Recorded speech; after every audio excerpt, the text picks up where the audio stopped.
Umuusbong ang isang local artist sa Mangkayan, Benguet.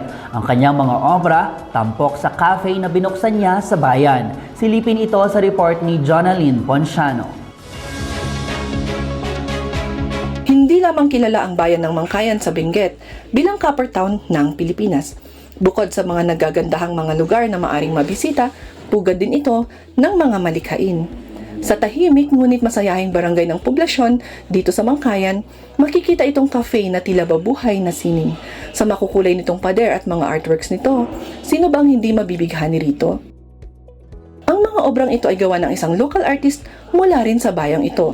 Siya si Janine Luis. Nagsimulang umusbong ang career ni Janine sa pagpipinta noong 2020. Bagamat bata pa lamang ay hilig na niya ang sining. Mas nahasa ang kanyang talento sa pagpapractice at sa tulong ng mga online materials sa panahon ng pandemya. It started during pandemic. I was a hotelier before. I came from UAE, from Abu Dhabi. I worked in a hotel. HRM graduate po ako. Yes, HRM graduate. So, I never really dived into art. Parang nag-sketch lang ako pag bored ako, ganyan. And nung before pandemic, I went home for the purpose of applying sa airlines because I wanted my goal was to be a flight attendant. And then, pandemic happened. So, November 2019, umuwi ako. And then, December 2019, yung pandemic. So, I was applying in Manila. My mom was supporting me. I was 24 back then. I was still younger.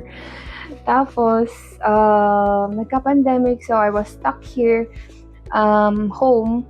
I started going back with my art.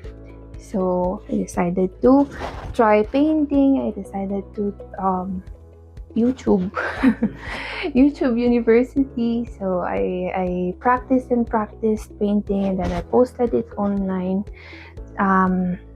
Ayun na, maraming mga nag-message for commissions. Bukod sa pagiging isang malikhain, nagagawang balansehin din ni Janine ang kanyang trabaho at pagiging ina. I am very blessed, no? And I'm very very lucky because I have a supportive husband and supportive parents. So, supportive mom.